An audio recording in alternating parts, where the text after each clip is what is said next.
Fernando II de Aragón nació en Sos del Rey Católico y era visto por muchos de sus coetáneos, incluido el propio Maquiavelo, como el perfecto modelo de príncipe.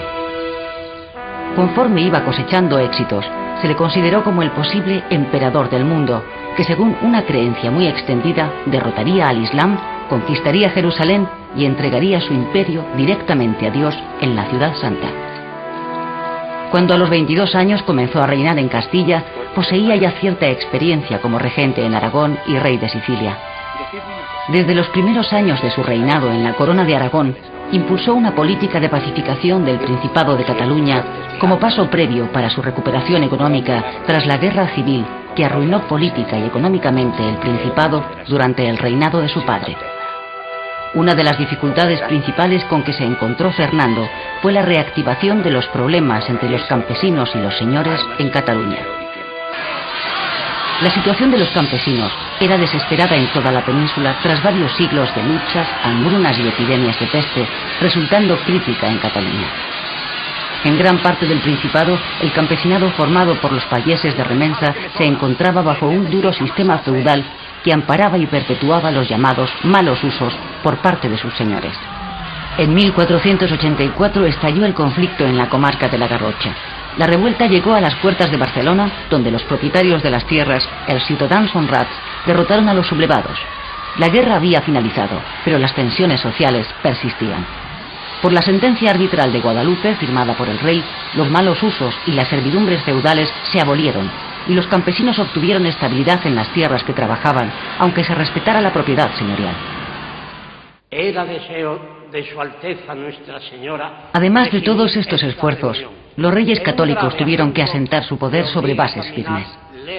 En plena guerra civil, las Cortes de Madrigal de 1476 trataron de la situación económica y el restablecimiento del orden.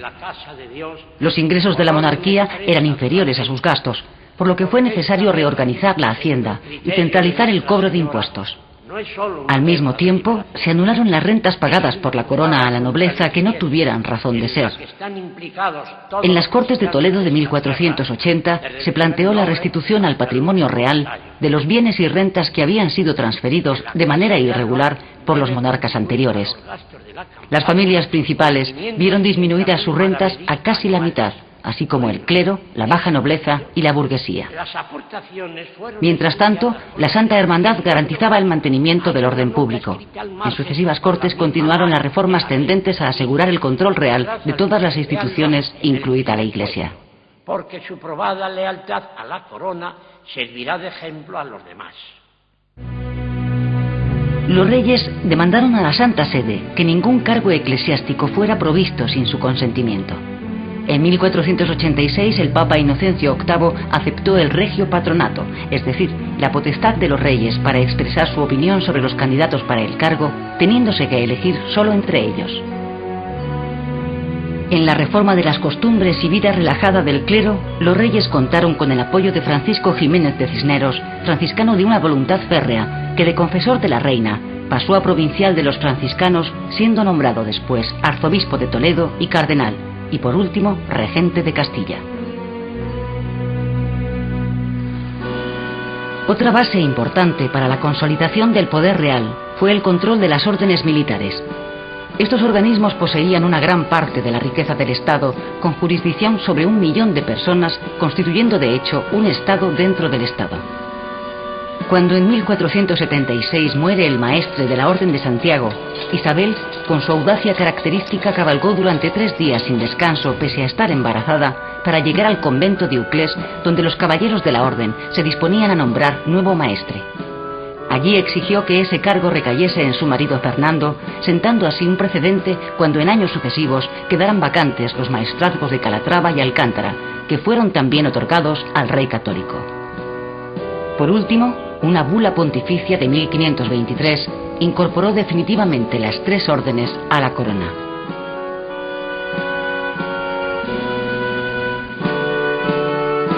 Todas estas medidas fueron determinantes para el buen funcionamiento de la nueva monarquía.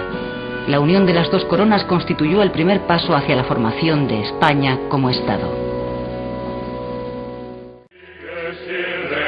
¿Era compatible la recién conquistada unidad del reino con la diversidad religiosa? El cristianismo había constituido uno de los pilares de esa unidad y en el siglo XV la religión estaba tan incrustada en todos los ámbitos de la sociedad que nada le era ajeno. Sin duda, no era esta la mejor coyuntura para la pervivencia en la península de otras creencias distintas a la cristiana. Isabel y Fernando dieron el primer paso hacia la uniformidad religiosa con la creación en 1480 del Supremo Consejo de la Inquisición, autorizado por el Papa Sixto IV, que permanecería vigente en España y en varios países europeos hasta finales del siglo XVIII o principios del XIX. Esta institución será la primera de carácter supranacional de la monarquía de los Reyes Católicos y afectará a los habitantes de todos los reinos. Muchos de los judíos conversos habían pedido el bautismo solo para librarse de la persecución a la que estaban sometidos desde el siglo anterior. El bautismo les había otorgado la posibilidad de acceder a puestos que antes tenían vedados, lo que concitaba odios y acrecentaba el antisemitismo latente en la sociedad. La propagación de leyendas sobre actividades anticristianas de conversos y judíos había preparado el ambiente para crear este tribunal, cuyos juicios secretos produjeron un auténtico clima de terror entre los numerosos conversos. El nombre de los denunciantes se mantenía oculto, lo que en ocasiones daba lugar a acusaciones falsas promovidas por envidias o rencores. El acusado podía preparar su defensa, recusar testigos y aportar pruebas de su ortodoxia. Pero al igual que sucedía entonces con la justicia civil, la Inquisición sometía a los reos a torturas para arrancarles la confesión.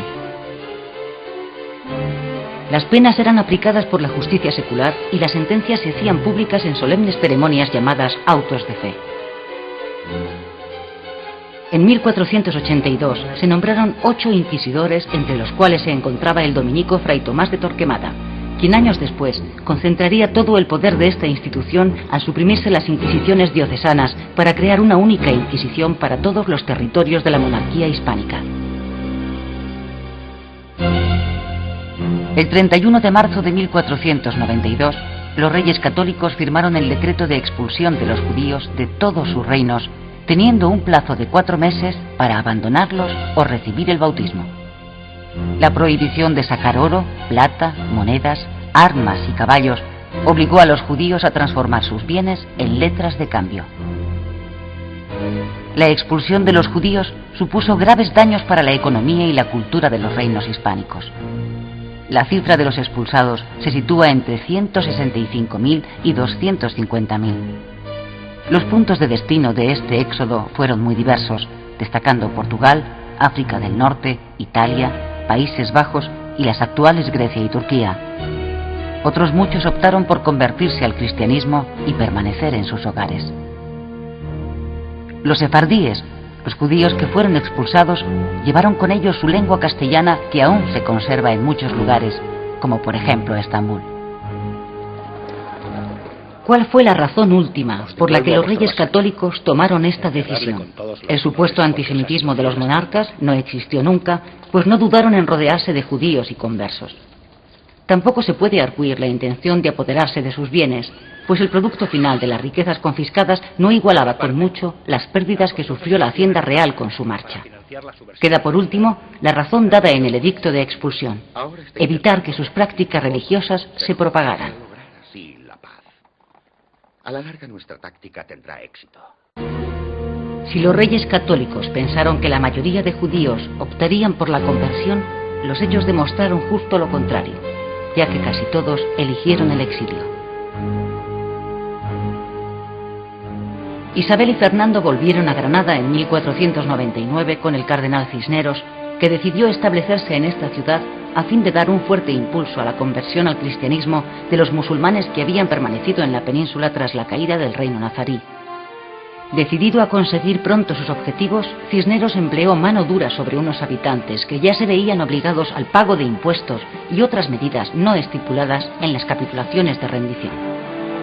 El resultado fue una revuelta que comenzó en el barrio del Albaicín y se extendió rápidamente.